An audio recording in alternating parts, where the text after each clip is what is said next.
listening to the Horrorcraft Podcast. Hello, horror fans. It's me, Cass, and Kylee. And today we have on a special guest, Kate. How are you? I'm doing great. How about you, ladies? We're doing good. So, this is the ending crescendo of our Gothic Ghoul summer lineup. Not Gothic Ghoul summer, Jesus, Gothic Ghoul Winter. I wish it was summer. I think the reason it was like slip it out is because I do wish it was like hot ghoul summer.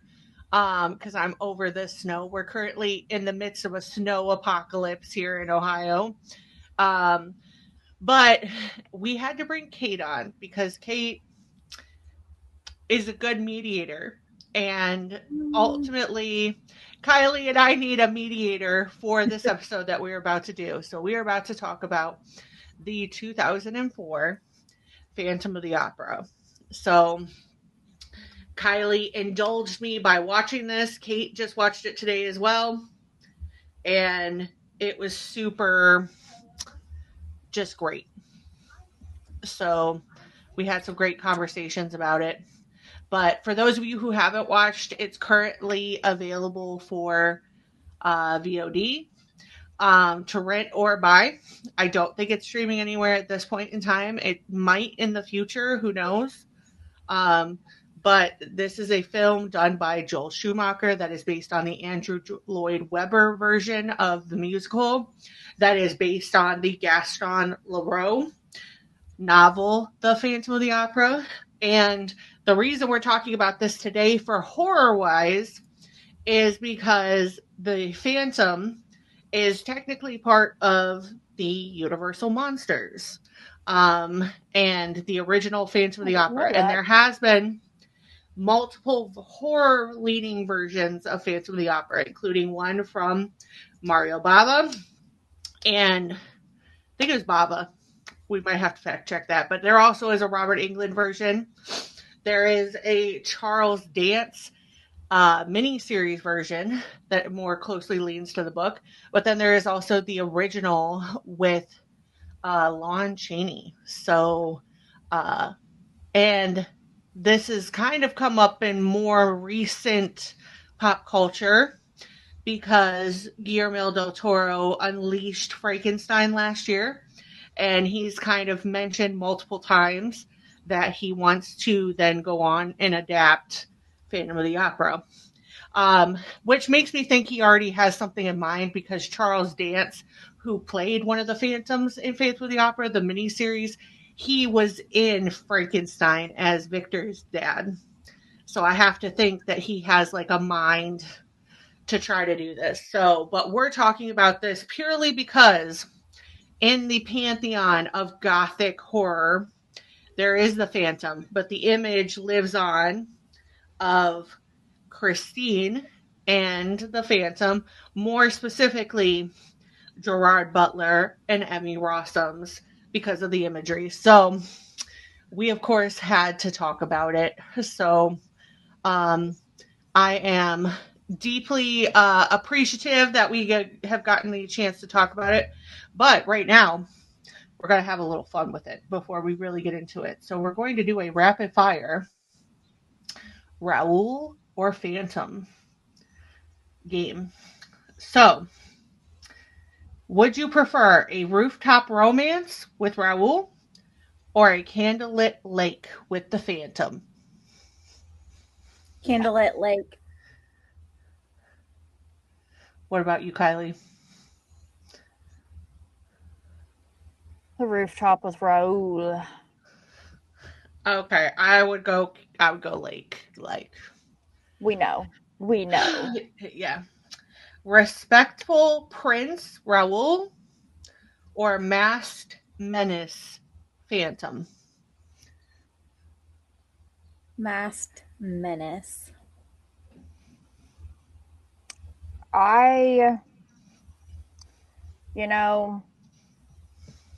The Phantom is appealing. He is handsome, but he is toxic and low-key abusive. So I'm going with Raul. I've had enough fuck-ass man in my life. We're going to get to the crux of that in a minute, but I would say Matt. I'm sorry. We're going to bring this up in a minute, but there are various reasons I do not trust Raul as a character. And I'm not just saying that because I ride for the Phantom, but there are some alarming things about Raul that get me as well.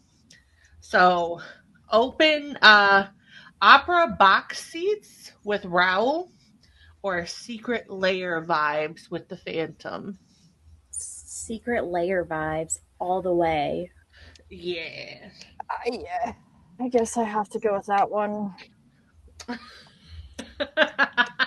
We got her once. I'm not coming to y'all's dark side. I'm not doing it. I just don't like fucking people. Yeah, you are. I just don't like people. Oh my god. This is going to be the next greatest one because literally Kate said this earlier today. Oh. Healthy attachment, Raul, or I can fix him, Phantom. Raul. I can fix him, Phantom. I can fix him, Phantom. This explains a lot of your guys' life choices. I have a great boyfriend. You leave him alone. I'm not talking about him. Still though, leave my man alone. Soft boy energy, Raul, or growly Gerard Butler, Phantom. Growly Gerard Butler. I couldn't say it. I would go Phantom.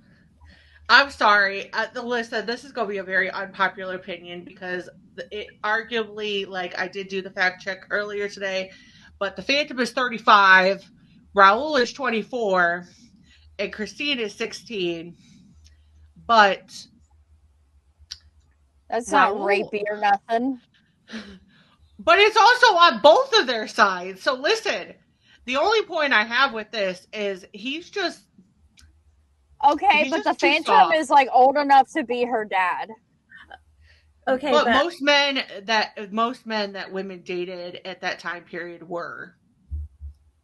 It's just not that it's not saying it's okay that was. So we're being selective on what's right and what's wrong. No, we're not. We're not being. We're not. But I'm just saying, like in the original book, and people can fact check me on this, but there are versions that have led to Madame Jury kind of wanting to push Christine to be with one of the theater managers, and they are in their 40s and 50s. And this is like commonplace. So I'm not saying it's the greatest. However, I mean, they're both bad. They're both bad. You got 10, you got 20 some. I mean, they're both bad options to begin with. Raul's too soft for me. I'm sorry. I mean, same. But my track record with bad boy rough men is not great, and I'm not going and exploring that again. Yeah, I got a reformed bad boy that I love. But you reformed him. So listen, I didn't reform him. He came a little bit reformed, and he stayed reformed. Okay. But for the right person, a man will. Same thing with a woman. So, yes. I mean, we'll get into this in a little bit, but clear communication from Raul or musical manipulation from the Phantom. This is honestly these are really fucking bad. These are bad options. I'm not answering it. Clear communication, Kylie. Yeah, I would say I do appreciate the fact that Raul can communicate with Christine, and that is one of the... Because we sure shit know the Phantom can't. Yeah, but Raul also grew up as a I rich, love you, but boy. go away. I don't got time for that. Okay, but Raoul admittedly also grew up a rich, pretty boy that was afforded the opportunities to have like life skills taught to him. The Phantom was kind of put out of one situation and thrown into another. Like, honestly, this is gonna be a spicy take. Madame Jury did a really fuck ass job taking care of him. I'm sorry. Like, I know she tried, but either she was way too self-indulgent with him or she didn't care enough, because there is just not, and I'm not trying to fully placate this, but if you are taking on the responsibility of a human being, we just got some things we got to clear up. And there's almost an aspect that I feel like people don't catch on to with this, that like Madame Jury, even though she's an all right character, at base level, even just at like, she has no like commitment to taking care of him and stuff, clearly benefited from him taking advantage of the system in the beginning by being able to place her dancers and stuff like that.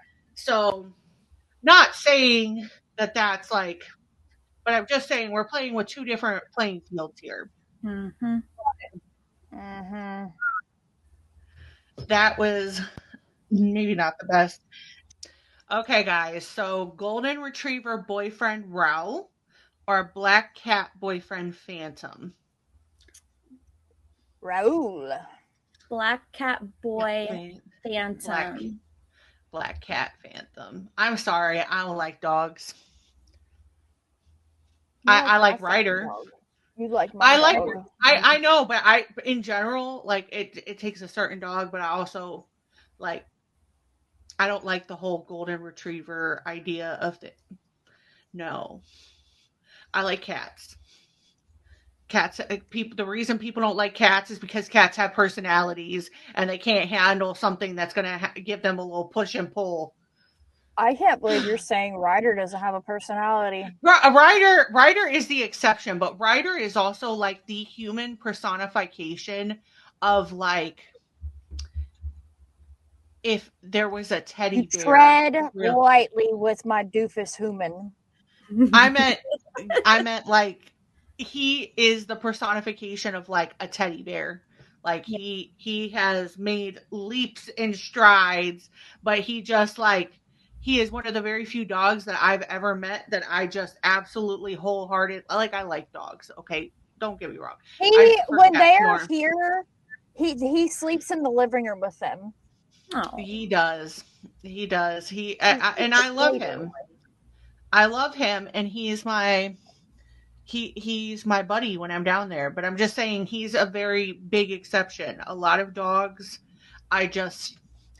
I like cats, okay? I have a big fluffy personality. I like cats too. I just prefer cats over dogs. I just don't like their litter boxes, but I like cats. Yeah.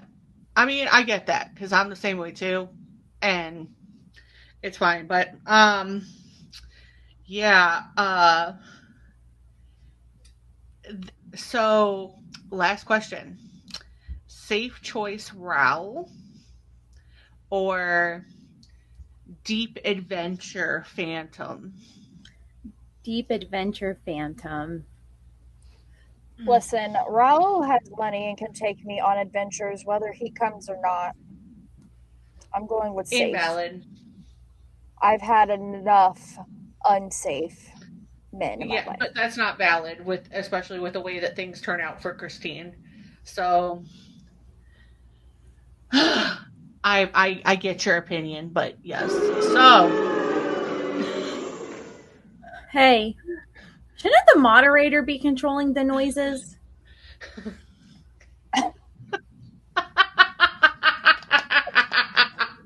Kylie, as we enter this argument that we're about to have, so guys, before we get started, this is based on the 2004. Sorry.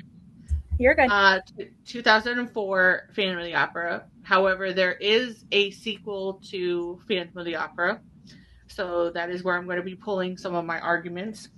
You can agree to disagree. No, you cannot pull arguments from a movie I have not seen. I told you what happens. I'm allowed to. It's our podcast. Cassandra, I don't even remember 5 hours ago. You think I remember you telling me? Okay, so I will explain it. But the movie version, before we get into this, the movie version is based off of the musical. Years later, Andrew Lloyd Webber comes out with a sequel to Phantom of the Opera that leaves some of the unanswered questions from Phantom of the Opera and answers them.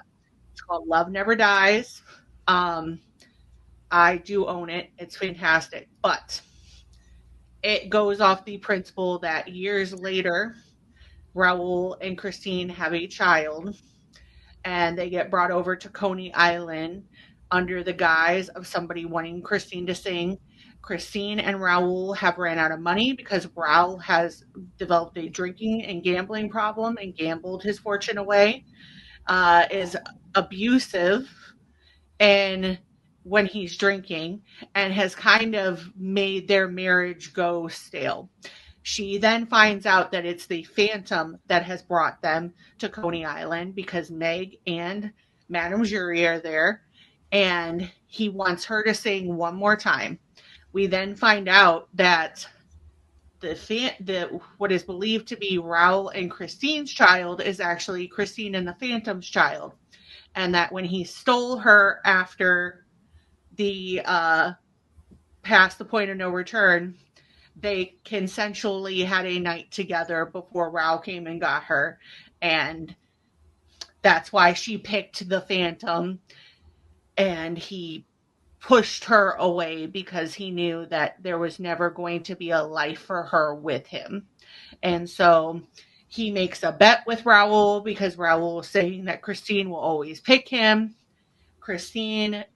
She kind of manipulates Christine into doing so. She then decides she is going to sing the song.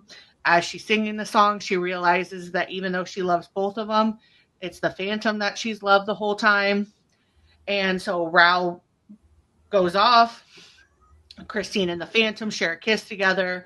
They then find out that Meg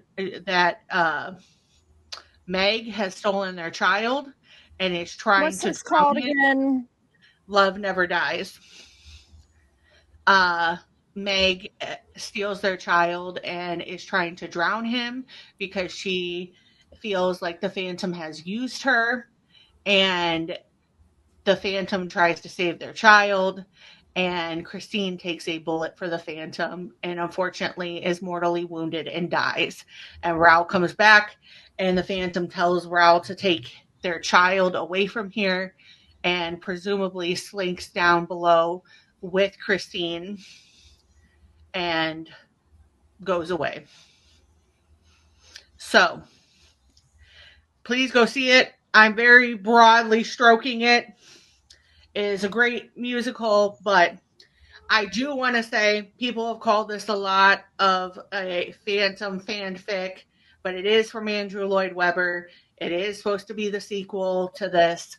I do think, though, it does bring up some things that I am going to talk about with this argument, so that's why it's worth noting. But I would definitely say, if you have not seen the Love Never Dies, there is a Albert Hall musical version that you can purchase on VOD of the performance that is fantastic.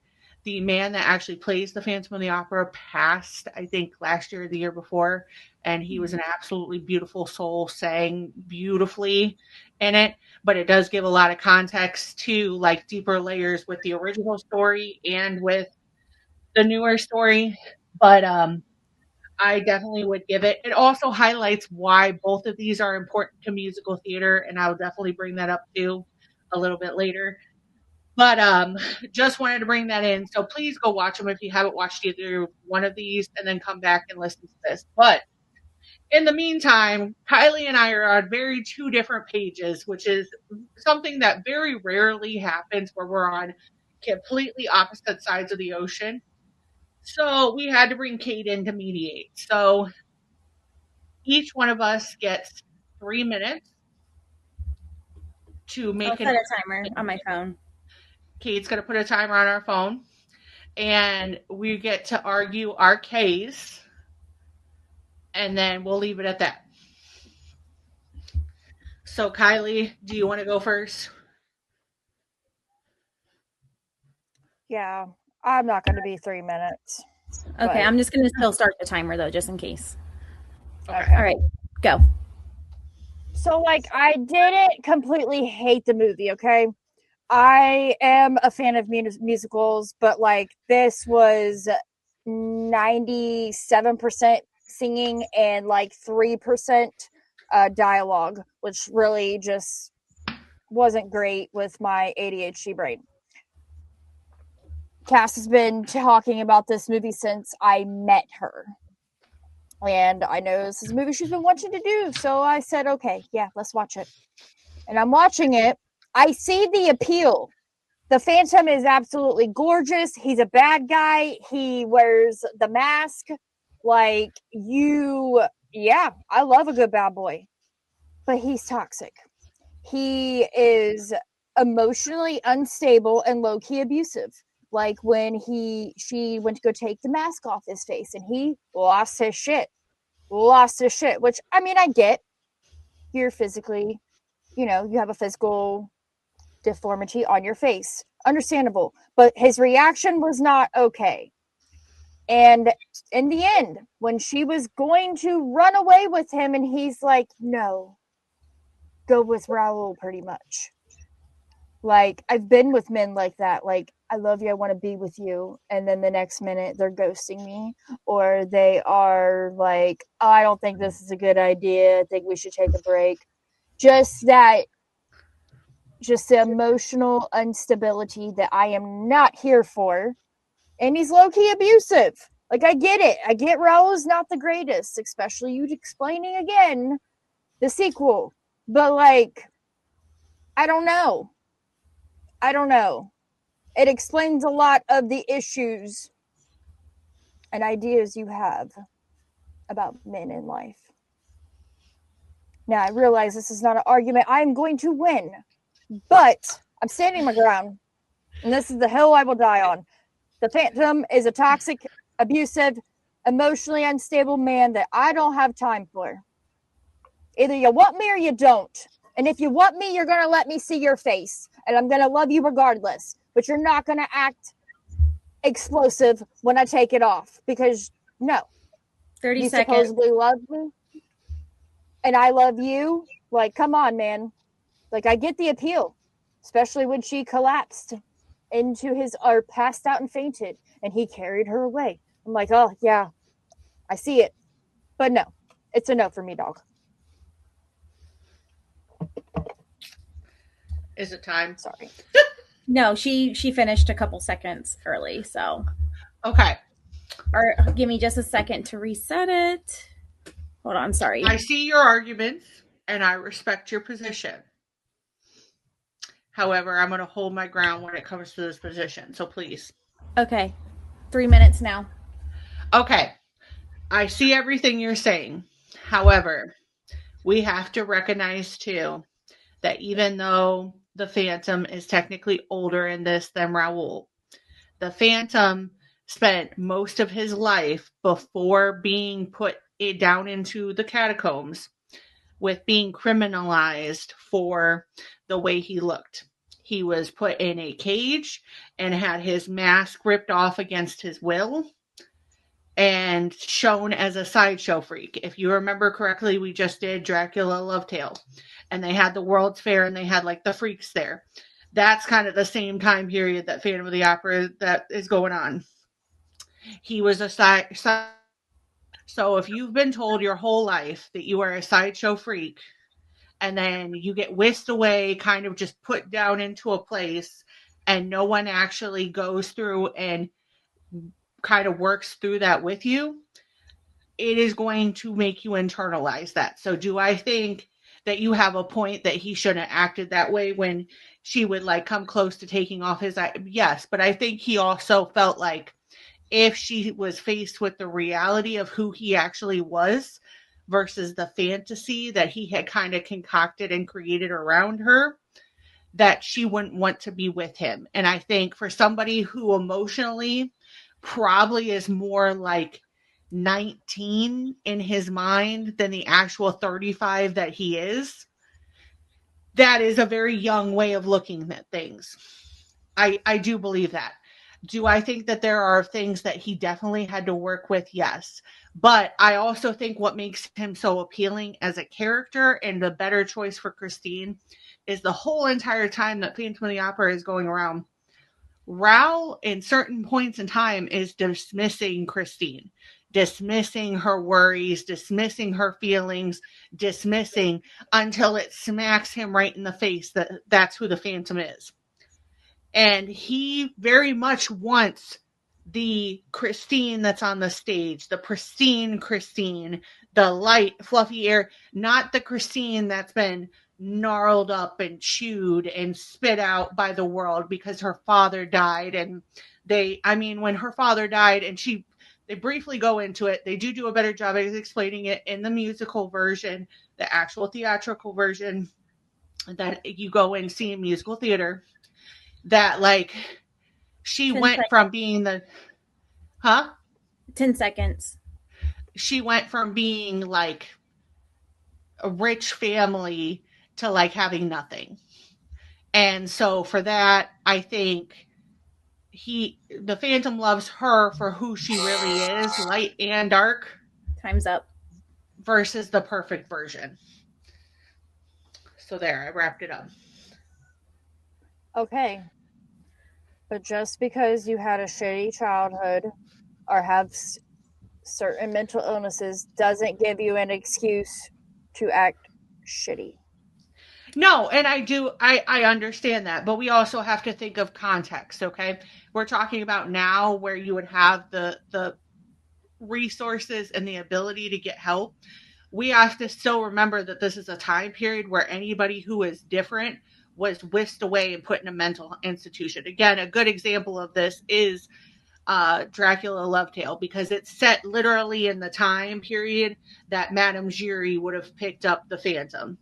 And so the Phantom either A, would have ended up in a mental institution and would have been criminalized for his looks, or the freak show option. So there's very few. So I'm not saying that it gives him an excuse at all, but we have to realize that we're also playing with somebody that didn't have the same advantages that Raoul did.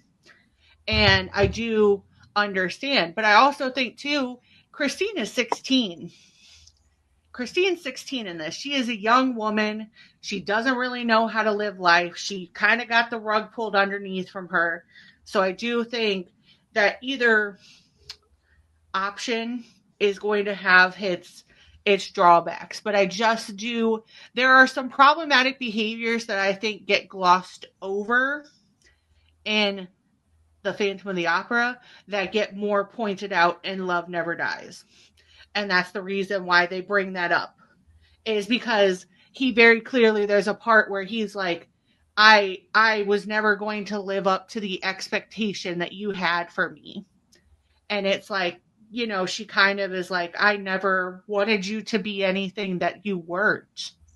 And I do think that like the Phantom, although he has a lot of work to do, he loves her for who she actually is. Like, and you see that when, unfortunately, rest in peace, Christine, she goes. And that's her last act, is trying to save him, because that's who she's loved this whole entire time. And she's been afraid to love him. But it only has taken her maturing to realize that. But I do understand your side. I respect it. And I respect you pointing it out. Because I was 14 when I watched this. So, we learned about trauma. But I do think if she had actually gone with the Phantom would have been a lot of a different person. So. Hopefully, if not, I mean, neither one of them probably ended up shit. She maybe should have just ran away with Meg. If that happened. Or just focused on her career. Not pick neither one of them. I mean, truth. True. But I'm a Phantom girl. Ride or die. And listen, I did watch this after seeing Dracula, so like I just have to reference this really quickly.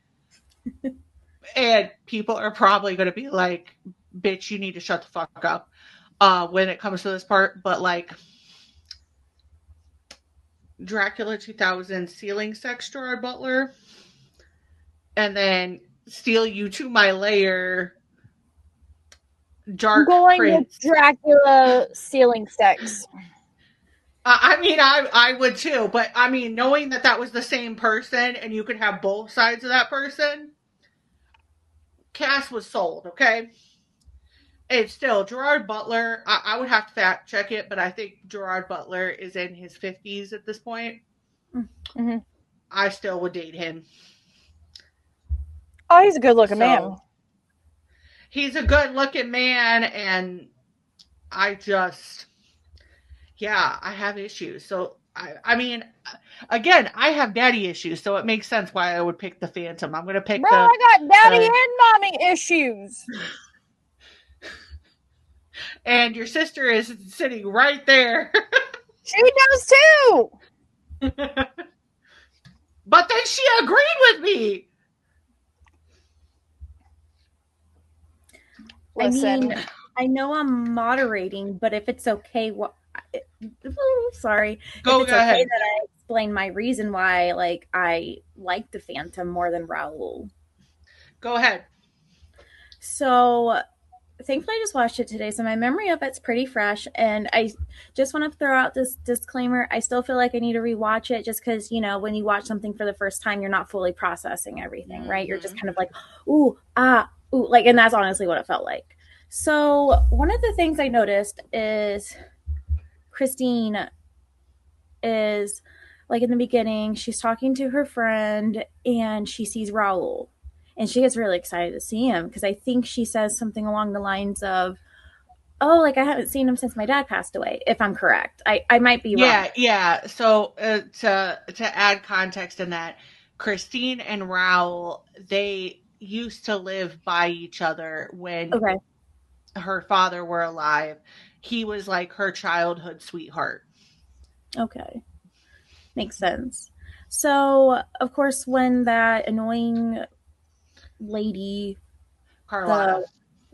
Sorry, I can't see, and this is why I need to rewatch it because I'm terrible with, like, memorizing names of, like, the least important characters. At least, like, I think she's not important. I do not like her. But basically when she got booted out and Christine became that girl, like, first off, she looked absolutely stunning on that stage, all in white with the stars in her hair. Oh my gosh, like, I was just taken away by her. Like, I really would have thought she was a princess if I would have seen this when I was, like, young. But something that kind of, like, it bothered me, though, is that Raoul took notice of her, though, when she was at, like, the top, right? Because she sang beautifully, looked beautiful. But it's just, like, why did it take for him to fully, like, want to be with her, though, up until then? Like, why was she not good enough for him before?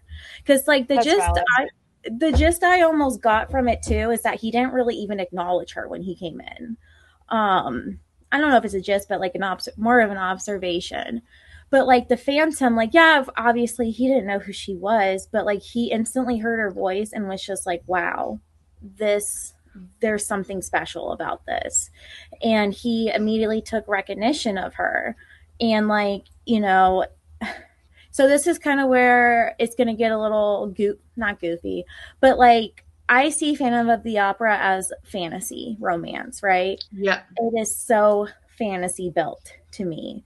So, like, let's keep it 100. Don't we all kind of like the idea of some very handsome man kind of whisking us away into his secret lair or castle or whatever?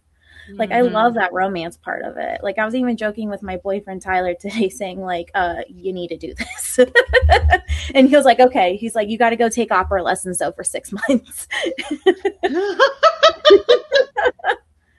But it was just so romantic, you know? And, like, I just, like, felt excited, too, because I'm like, oh, what's coming next? Like, because you can kind of feed off of her, too, because she's like, oh, my goodness, like, what is this? Who is this man?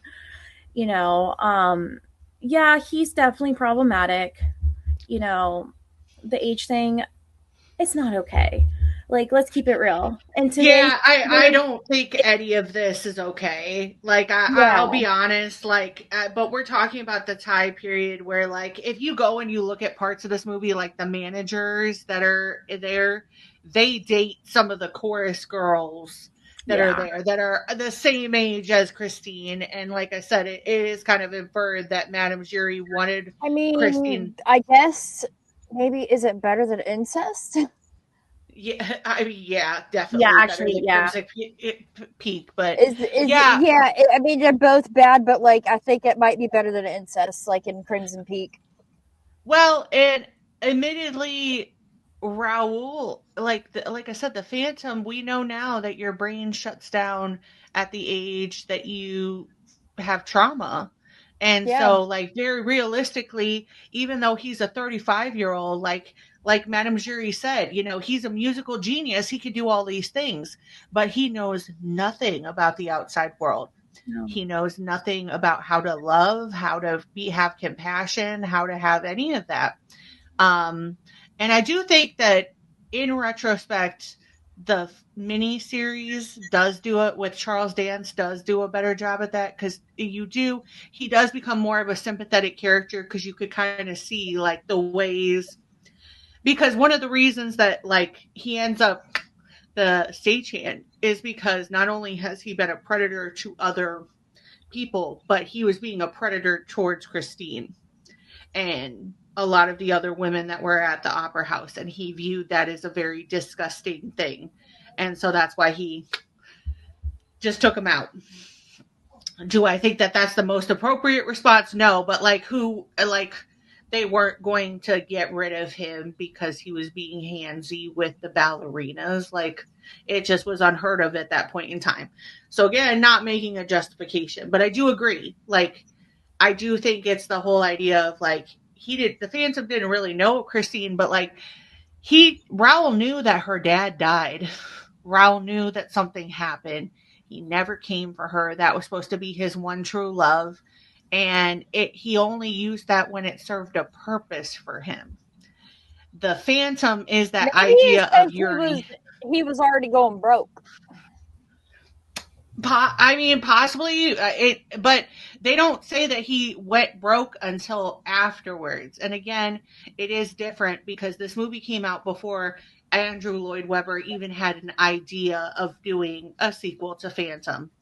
But it does kind of make sense that then this person who is attracted to only certain parts of Christine would then feel like he has to live up to this hype that Christine never made him actually live up to.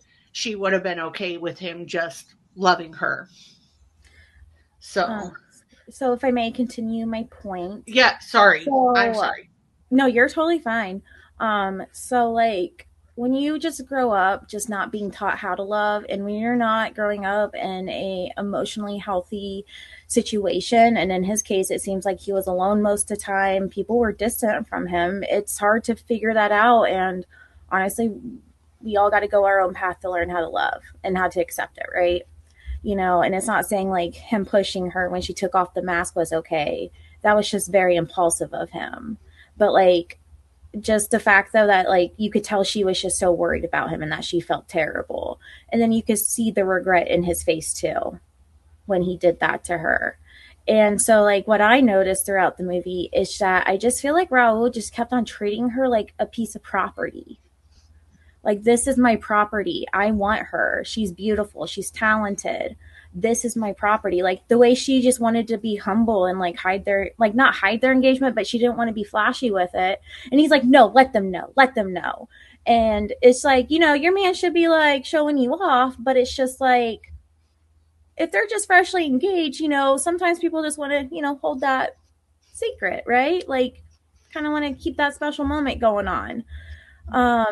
And then too, just like towards the end, just like how he just kept on fighting for her, which is great, but it's just like, I don't know. I just feel like he saw her more as a possession than like who she actually is. And the Phantom like was just seeing her for who she truly was, her beauty on the outside and inside.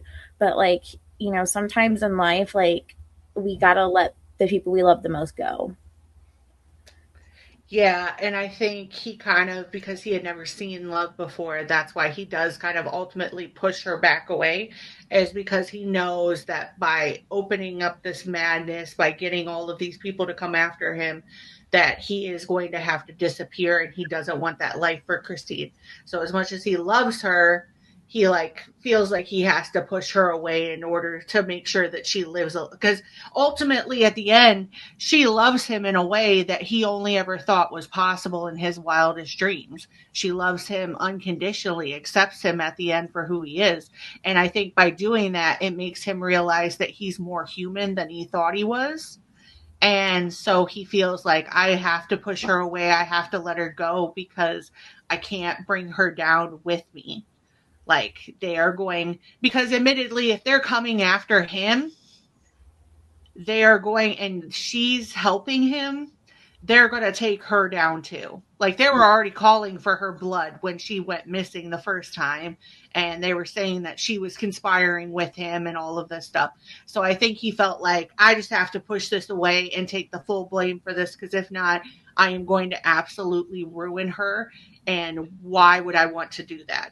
That's at least my hope and what I interpret from that.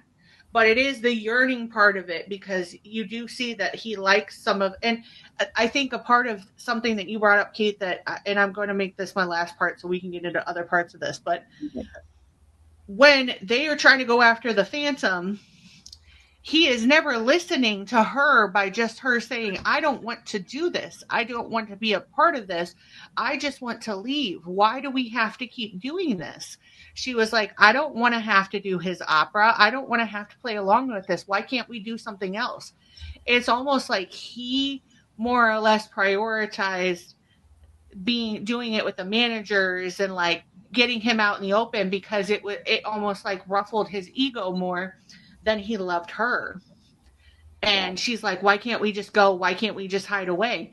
And I do think that's interesting, because then you see on the other side of that, when the Phantom does push her into a choice, and she does make a choice finally, that he kind of ends up living with the consequences of pushing her into that choice and being like, okay, well, you loved me even though I was being absolutely horrible, so I can't damn you to hell with me. So here, go live a life, because I would rather me be destroyed than us be destroyed together. That's at least my hope, okay? But argumentatively, I did think this more and more. There is a couple on TikTok that talks about this. They probably should have just been a throuple. Like, let's be honest. Like, they probably should have just, Raoul could have been the forward-facing, like, fix the stuff. The Phantom could have made him, like, a multi-millionaire by pumping out ideas. I don't know if that would have worked, though, because the Phantom looks like the fight. You know what? I don't know why, but, like, hearing you talk just now, it made me think that, like, the Phantom of the Opera is like the version of Beauty and the Beast where Belle chooses Gaston instead of the Beast. Yes. Yeah. I mean, that's like what it feels like. Yeah, and you know what? There is somebody that does do like the fairy tales like that, where they choose the different choice. Mm-hmm. And they do have a Belle and a Gaston one, and it does talk about Belle ends up changing Gaston, and he, you know, once he kind of pushes her into it, he starts wanting to become the man that deserves her.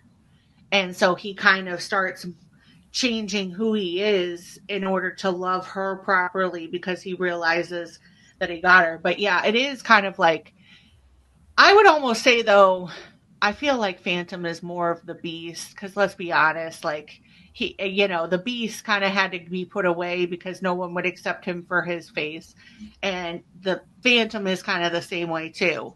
And the Beast arguably, like, does make the same choices. He doesn't like when, like, certain things are being, like, done. And that's the whole reason that he, like, she runs off into the wolves, is because of his temper tantrum. So it is kind of like, it is more of a, I guess, a grown-up Beauty and the Beast. But I'd be very interested to hear everybody else's. I still think, sorry, Kylie, you have changed my perspective on it a little bit, but I still retain my theory that Raoul is a first-rate fuckboy. They both are. They both are. Yeah, they're both terrible choices. It's just like the argument of Jacob or Edward from Twilight. They're both terrible choices. It's just like what's going to be the best for her, maybe, in that Yeah, situation. because okay, so I'd be interested to lead up on that. Who did you guys pick when it came to Twilight? If you did, Edward.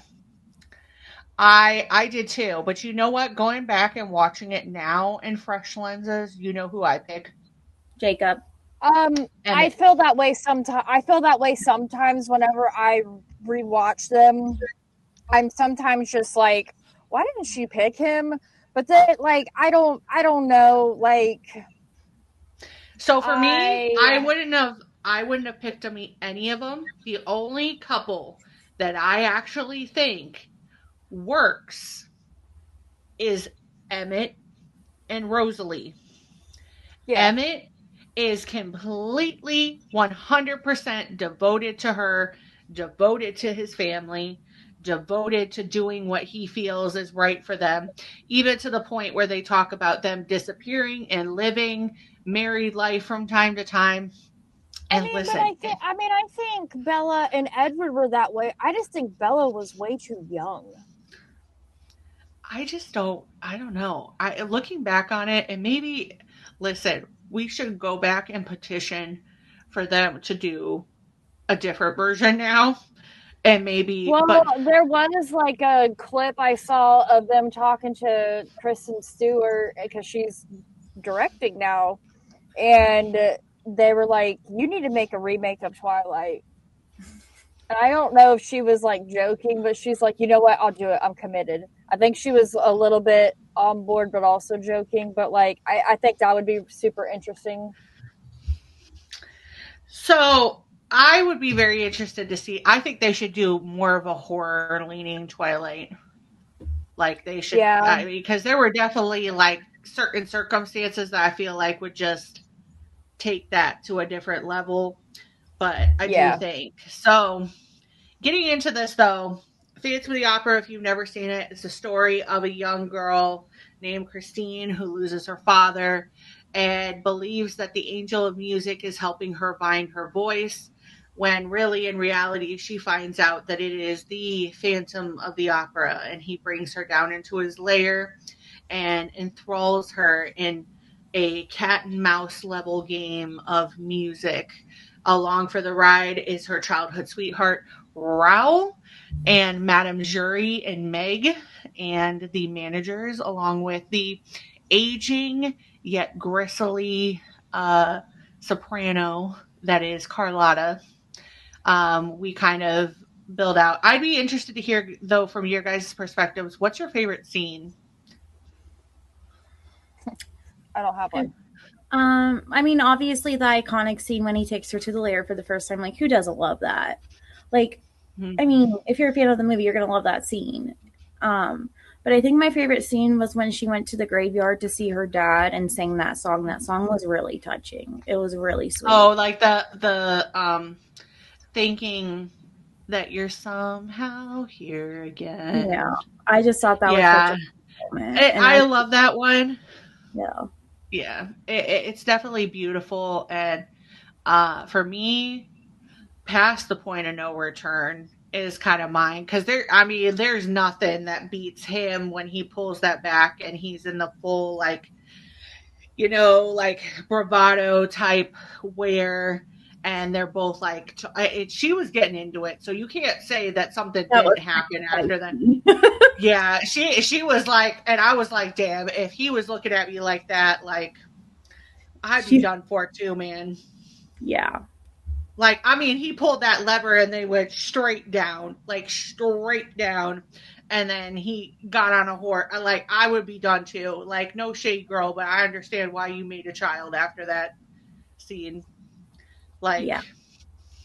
But visually too, I think just seeing his lair fleshed out, because they do, to the credit, and this is something that I do want to bring up, this show and its predecessor, Love Never Dies, is a good example of why Broadway is so important.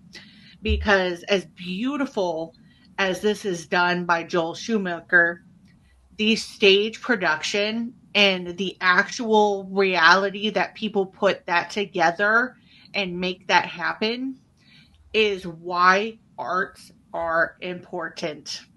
Yes. And you will see that in the Love Never Dies version that was done at Albert Hall. They built a whole entire like Coney Island-esque like roller coaster type thing. They built a whole lake, but like I've actually seen Phantom of the Opera. After this came out, I was obsessed with Phantom of the Opera. And my mother took me to go see the musical in person. And I was one of the few showings that was shown at the theater that actually had the chandelier come down. But when you see it in person and you experience the chandelier coming down and like them actually, they do have a boat that's like operated that they have on stage and stuff like that. And it is beautifully done. And I mean, feel like just that the would be fun to see. Oh, it is so just next level, and especially the chandelier part, because like when they tell you that they're going to do it, you aren't expecting it to be as close as it is. But like we were in like maybe 8 or 9 rows back, and we're like right there as it starts coming down. But they have it on a pulley system, and when it swoops down in, it's just like. It is very panicky when you like are there witnessing it, but it does kind of bring the dramatic effect. And maybe that's also too why I like the Phantom, because the Phantom just knows how to be dramatic. Like he is also petty as fuck.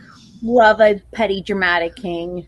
Yeah. Like he was like, you guys didn't do what I asked. Okay. I'm gonna come in with my big man voice and interrupt your opera, and then make your soprano sound like a frog.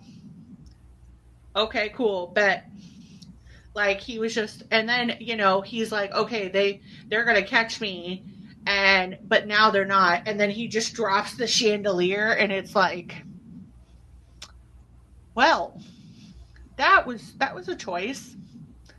So if you guys could pick a character other than Christine, Phantom, or Rao, that is one of your favorites, who would you say it is? Meg. I really liked her. I like Meg in this one because Meg is a girl's girl in this. She doesn't have her like jealousy yet. Yeah, I do think. Yeah, she gave very girl's girl vibes to me. Yeah, I do. One.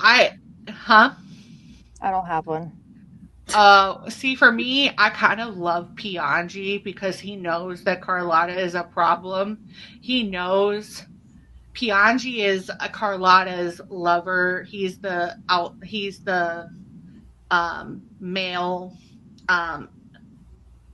singer that does yeah. But he's just very like a dramatic Italian man who just like. He's like, I know Carlotta is crazy, but she's my woman. Like, we're just going to have to feed into her fantasies. He's just like this. I just liked him.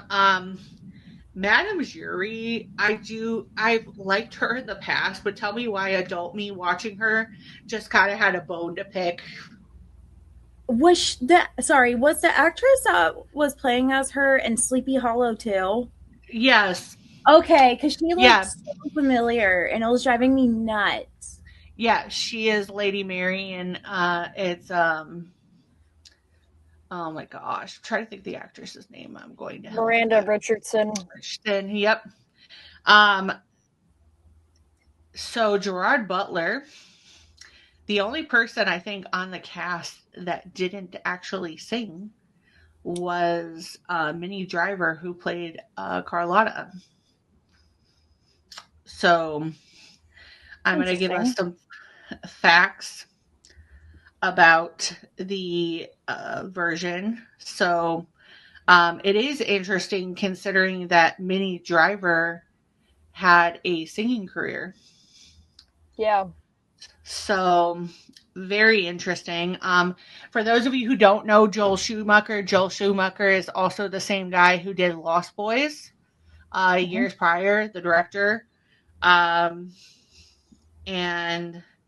kind of makes sense for the way that the taglines for the movie were her voice becomes his obsession, his passion, her love became his obsession, her refusal became his rage. So that's not alarming. Being at all. At all. Not, yeah. To Kylie's credit, when she said that this movie was 98% singing and 2% dialogue, the Phantom speaks only 14 of his lines and sings the rest. The chandelier weighed 2.2 tons, cost $1.3 million, and was provided by Swarovski Crystal. It had a stunt double for the riskier scenes. There was also a third chandelier made that was the chandelier had a stunt double. Yes.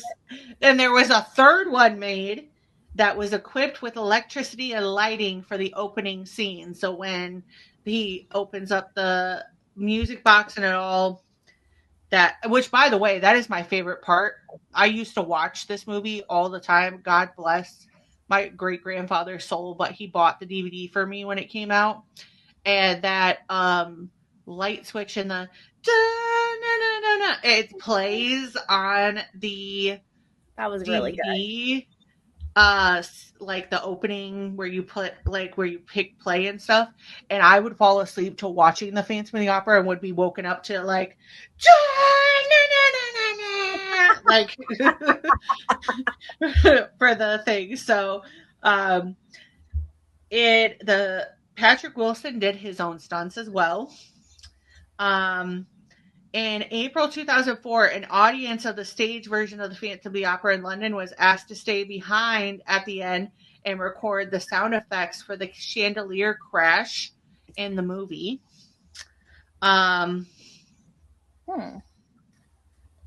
Gerard Butler's first days of filming were 5 weeks into production, where him and Emmy Rossum did Past the Point of No Return, which took 2 days to film.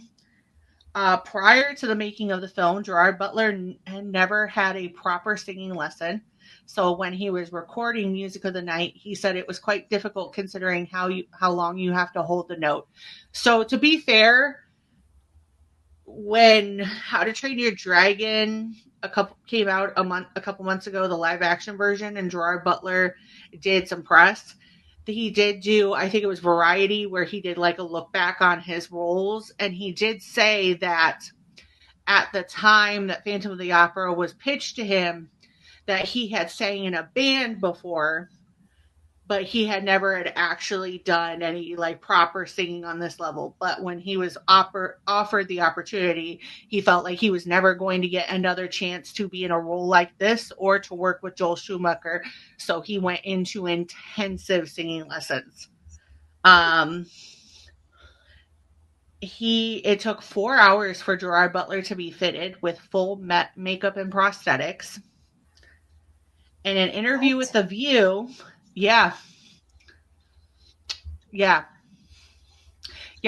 you could tell some parts. You could tell on some parts, like when he has you could tell which parts are filmed with the full prosthetic and are filmed with the partial, because like when he's doing the Past the Point of No Return, you can tell on like when they're starting to get into like the editing cutting line of the scene, you could see his mask poking out. If you've ever noticed that, like go back and look, but you could see his mask like puffed up because of the prosthetic underneath, where if you look at some of like the other shots, it's flatter because of like the way they were filming certain sides of it. For those of you who wanted to know, in an interview on The View, Minnie Driver said that to master her diva-like Italian accent, she channeled an old neighbor she had when she lived in Venice as a child. If you ever grew up like me listening to like Enya and different people like that, The reason I'm bringing that up is Charlotte Church and Kate Winslet were considered for the role of Christine Daae. It was offered to Anne Hathaway, but she had to decline because the production schedule of this particular film overlapped with another particular film. What do we think the film was? Princess Diaries. Princess Diaries 2. I love that movie. Yep. I love that movie. Neither Gerard Butler nor Emmy Rossum had seen the musical prior to getting this role. It's crazy. Bro, I feel like that should be a requisite before you get the role. Have you seen Phantom of the Opera? But does it though? Because the fact they didn't see it before and killed the performances, though. Like, what if they didn't know about it? Emmy Rossum is much younger than her male counterparts. At the time of shooting, Emmy Rossum was 16, Patrick Wilson was 30, and Gerard Butler was 34. She really was 16? Oh, yeah. She was 17. Yeah, the music is played by... I'm sure her parents were involved in making certain decisions. Well, this was one of her... I don't know. What do I know? I'm the unpopular opinion here tonight. I'm going to show up. This was, if I remember correctly, though, this was like one of her first big roles because she actually had a music singing career after this. Because I actually bought her CDs. Emmy Rossum, if you listen to this, even before. I have only ever seen or heard of her from Shameless. Yeah, before she was Shameless, she was always Christine Daae to me. And when she came out with her own music, I bought her CDs in solidarity because I wanted to be Christine. So I was there. The music is played by a 105-piece symphony orchestra. Over the film's development, because this film did for a long period of time experience a huge period of time where they were in development hell. They went through tons of people. So over the course of the film's development, John Travolta and Antonio Banderas, Meatloaf, Heath Ledger, and Matthew McConaughey were considered for the role of Phantom. Banderas actually spent several years in vocal preparation and sang the role of Phantom of the Opera in Andrew Lloyd Webber's The Royal Albert Hall Celebration, which came out in 1998. So, yeah. And I have seen the performance of that. Antonio Banderas, he could have got it too. He did a great job. He sings it with Sarah Brightman. I would highly recommend it. Emmy Rossum almost didn't get the part because her mother didn't want her to miss her family reunion. Luckily, director Joel Schumacher was able to convince her to leave early in order to sing for Andrew Lloyd Webber. In Christine's debut performance as the star of the Opera House, she wears a costume that is the exact replica of the outfit Empress Elizabeth of Austria wears in her most famous portrait. This includes the white, big, beautiful dress with full billowing skirt, as well as the diamond burst in her hair and the earrings. All the principal actors in this film sang, except for Minnie Driver. Most actors have a background. Most of the actors have a background in musical operas, but Driver, a skilled singer, had no experience in opera and was dubbed by Margaret Priest, a singing teacher from the UK. However, Driver did contribute to the film's ending title song, Learn to Be Lonely, specifically written for the film by Andrew Lloyd Webber. So that's very interesting. To add to his deformity, Gerard Butler had a string tied just below his eye to cause it to appear more deformed when pulled down. Cast members would often tug on it as a joke between takes. That's precious. How many masks do you think this movie went through? Probably hundreds. This movie went through 18 masks. Oh, mostly because the masks would get fingerprints on them.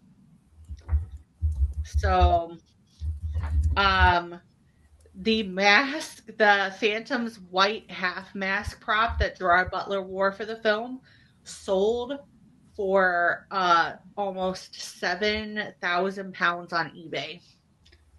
So, yeah. So, I would definitely argue to go ahead and watch this. Again, we did talk about Love Never Dies, but Andrew Lloyd Webber actually composed 15 minutes of new music for the film. Some of it is reused in his stage sequel, Love Never Dies, in 2010. So that does provide some context. So we didn't really talk a ton about the movie. I would be very interested to see what your thoughts are on, especially if you think what direction you think Guillermo del Toro would go. I think he would. I think he would kill it. I think he would like he needs to be doing this, and then maybe I will enjoy Phantom of the Opera. I'm sorry, guys. This is not one that I enjoyed at all. I feel like you would probably enjoy more the actual... I need more dialogue than just 100% singing. Like, I just really... But I watched it. I did it. Kylie, lyrics. I have captions. Lyrics. But it just was not... It was not computing with my brain, and it was a struggle, okay? But I wanted my best friend. Like, this is her jam. This is her thing. Well, thank you. I appreciate it. I would say that if you are like Kylie and you don't necessarily enjoy the lyricism, the accentuated heaviness of an Alani and a Bones coffee to get through Phantom of the Opera. Yes. Well, if you're like Kylie and you need a Bones coffee in order to get through your day, you can use our code Horrorcraft10 to purchase said. If you need energy and you don't want to be a phantom when it comes to watching this movie or doing anything in your daily life, get some Bones coffee. And again, use the code Horrorcraft10. We'll put it in the link in the description down below and use it. And if you have enjoyed my beautiful Gothic attire for here, this beautiful robe, which I will take pictures of, maybe take a picture of me frolicking in the snow with it. This is a beautiful robe by Western Evil called the Dracoline robe, and it is very Phantom of the Opera-esque. So highly recommend you checking out. If you have a goth ghoul in your life, these robes are a big hit for Valentine's Day. So check those out as well. But I just want to end it on this note. So 2 parts of this. If Guillermo del Toro does do this, what do you want seen done with Phantom of the Opera? More dialogue. As much That's as I appreciate this version, and I appreciate the darker versions that have been done. It is actually Dario Argento who has a Phantom of the Opera version, not Bava, sorry, my B. But there is also a Robert Englund Phantom of the Opera version that's good as well. I would love to see a combination of horror and this version done well together. Yeah. We just reviewed Dracula Love Tale not that long ago. And I think that's a perfect merge of the gothic horror behind Dracula and the love story. So I think that definitely could be highlighted in both realms. Would love to see the Phantom being a much darker version of himself, as well as incorporating like those elements. But Gerard Butler is arguably like really big shoes to fill. Who do you think could play the Phantom? I don't know. There's a So part of this me is that wants to say Jacob Elordi, but I don't. You read my mind. You read my mind. But like, is he Listen. gonna? I don't know though. I don't think that man has any singing talent. so the one person that I think would be great for Raoul would be Jonathan Bailey, because you just see what he did with Wicked. Oh, I love him. I love Jonathan Yeah. Bailey, and he's so good in Bridgerton too. Yeah, Bridgerton's Oh, coming he's so back this week. I know he's gay. Yeah. So handsome though. Ugh. But my option for who I would pick as the Phantom is also a gay man, but he is incredible. The only person that I've seen so far that people have tossed out for Phantom that I think would actually make sense is Luke Evans, who played Dracula in Dracula Untold. He was also in the Fast and the Furious. That's a good choice. Yeah, that's a good choice. I feel like he's done a lot. He was Gaston in Beauty and the Beast. Oh, yes, he would be good. Yeah, he's handsome too. I do think he would be a good choice. The only other choice that I thought, though, because I did find this out, but the only other person that I think might be a good version for that as well is Caleb Landry Jones. And that is because he did just do Dracula. He turned it out. But I did find out he is a musician. And I do think, given the history of Gerard Butler working out well for that, I could see him being really good for that. I think he's the person that if you give him a certain type of role, he could really dive himself into. So I could see him possibly being that. But it is hard because the Phantom is a very particular type of person.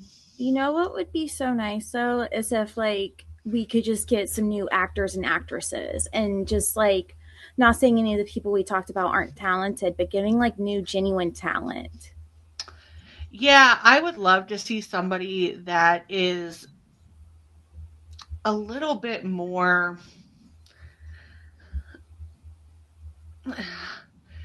I would like somebody with a little bit.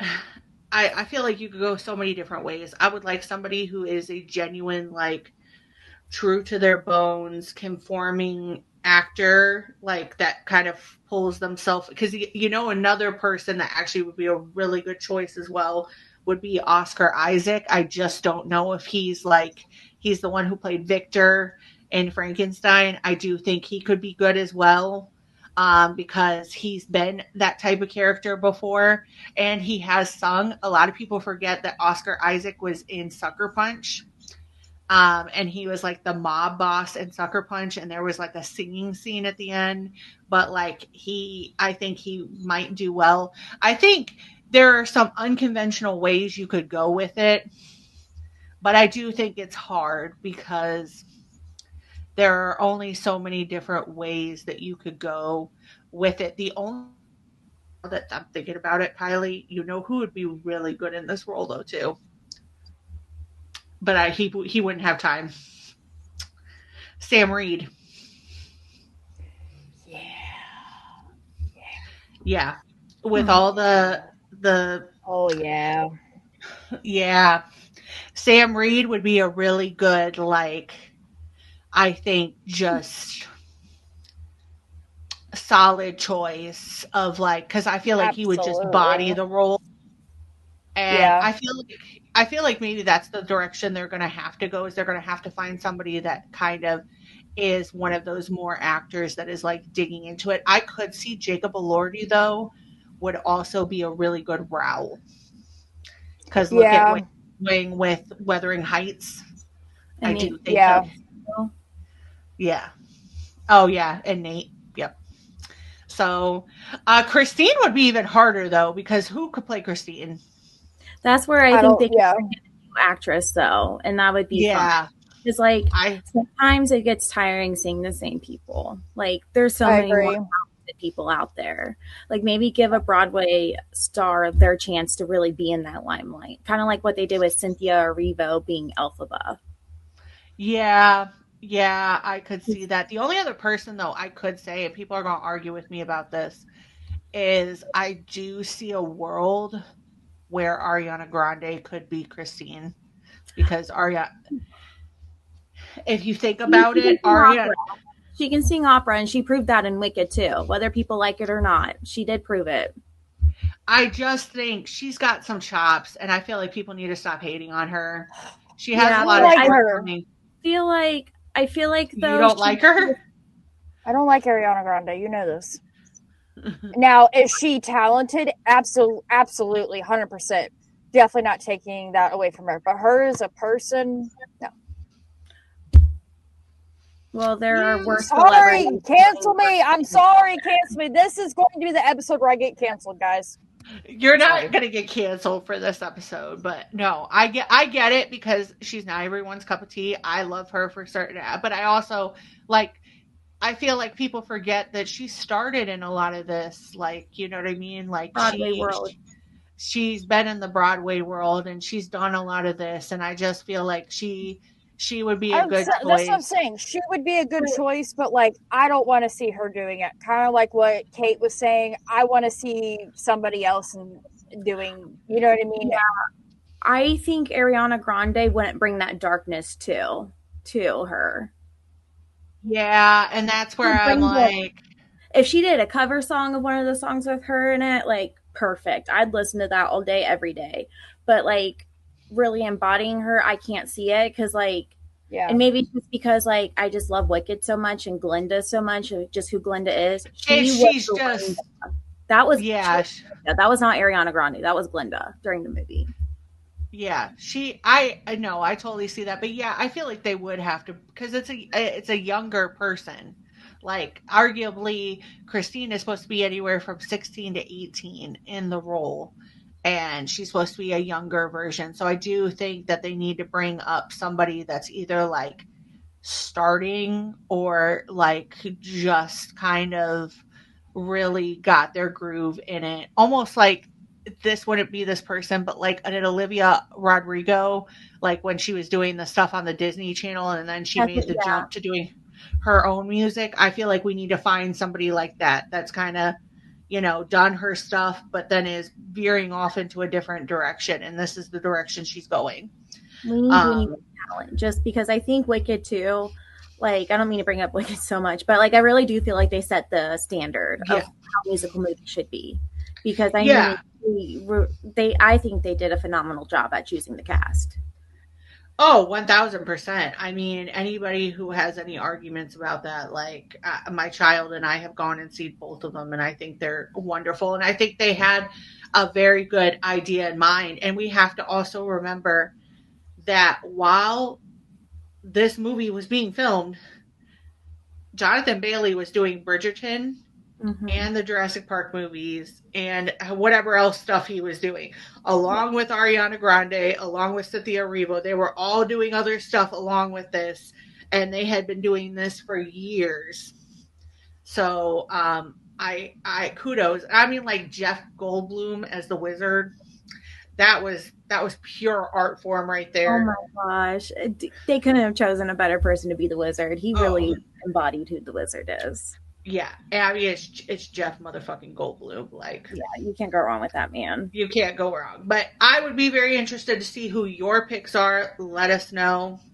The only other person, now that I'm thinking about it too, is I'm trying to think of his name, but I did just listen. Cass has a lot of multitudes to her, and I have watched the book talk realm for a while, but I got into the Black Dagger Brotherhood, and when they brought that on to Passion Flicks, I was a little concerned that this is going to be not the greatest when it comes to who they would pick, but the guy that they have for Wrath, Robert Mazur, he is a tank of a man.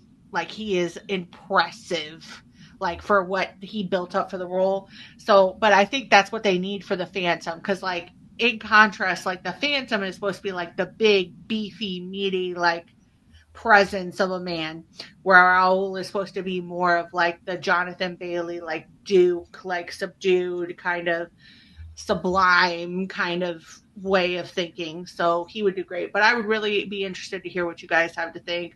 Please let us know your opinions about the movie, whether you think Kylie's right, whether you think I'm right, whether you think we're both just full of shit. But please let us know.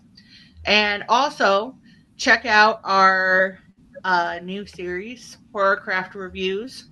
We've got some bangers in that. We just recently reviewed The In Search of Darkness. We also did We Bury the Dead, Grisly Night, and drumroll for dramatic effect, Cass's ultimate all-time absolute favorite, Dracula Love Tale, before it hits theaters. And so we're going to keep doing that series. So please let us know any new releases that are coming up that you think we should be aware of, any hyped, and let us know what you are thinking for summertime. Like if there are anything specific with movies and stuff that you think we should be aware of. Kylie and I are already dreaming about it being stuck in the snow. Where Hot Ghoul Summer is calling. That's probably why I messed up the beginning, is because Hot Ghoul Summer at this point, like, it's just calling our names, man. We already want to be on vacation. Yeah, I'm waiting by the phone, baby. Just call me. Yeah, just call me. Just call me there. But thank you, Kate, for coming on and mitigating between Kylie and I. We always appreciate it. And until next time, it's me, Cass, and Kylie. And we are the Horrorcraft Podcast, and we're saying bye and stay spooky. Bye. Bye.